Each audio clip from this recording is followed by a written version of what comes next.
আধুনিক যুদ্ধক্ষেত্রে ট্যাঙ্ক ও সাজোয়া যান ধ্বংসের জন্য যে অস্ত্রগুলো সবচেয়ে বেশি ভয়ঙ্কর হিসেবে বিবেচিত, তাদের মধ্যে ইসরায়েলের তৈরি spike LR-2 anti tank guided missile অন্যতম। এটি শুধু একটি ক্ষেপণাস্ত্র নয়, বরং একটি স্মার্ট যুদ্ধ ব্যবস্থা, যা শত্রুর ভারী সাজোয়া শক্তিকে মুহূর্তেই অকার্যকর করে দিতে সক্ষম। স্পাইক LR-2 মূলত আগের স্পাইক LR এর উন্নত সংস্করণ। এর সবচেয়ে বড় শক্তি হল এর ফায়ার অ্যান্ড ফরগেট এবং ফায়ার, অবজার্ভ অ্যান্ড আপডেট এই দুই ধরনের সক্ষমতা। অর্থাৎ, মিসাইল ছোড়ার পর অপারেটর চাইলে লক্ষ্য পরিবর্তন করতে পারেন, আবার চাইলে সম্পূর্ণ স্বয়ংক্রিয়ভাবেও এটি লক্ষ্যবস্তুতে আঘাত হানে।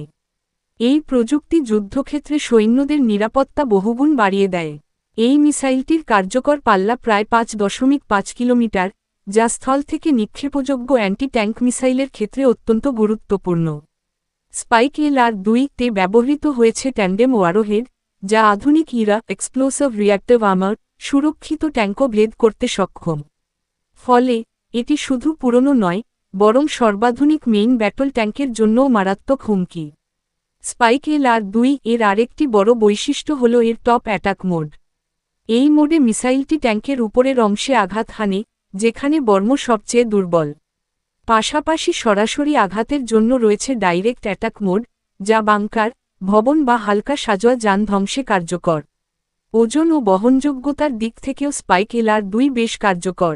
এটি ইনফ্যান্ট্রি ইউনিট, সাজোয়া যান এবং হেলিকপ্টার থেকেও নিক্ষেপ করা যায়। ফলে, একই অস্ত্র দিয়ে বহুমুখী যুদ্ধ পরিস্থিতি মোকাবিলা করা সম্ভব। আধুনিক থার্মাল ও ইলেকট্রো অপটিক্যাল শিকার ব্যবস্থার কারণে দিন-রাত এবং খারাপ আবহাওয়াতেও এটি সমানভাবে কার্যকর। সব মিলিয়ে, স্পাইক LR-2 আজকের যুদ্ধক্ষেত্রে একটি game changer anti tank missile. নির্ভুলতা, স্মার্ট গাইডেন্স এবং শক্তিশালী ওয়ারহেড, এই তিনের সমন্বয়ে এটি যে কোনো দেশের প্রতিরক্ষা বাহিনীর জন্য একটি ভয়ঙ্কর ও কার্যকর অস্ত্র হিসেবে বিবেচিত হচ্ছে।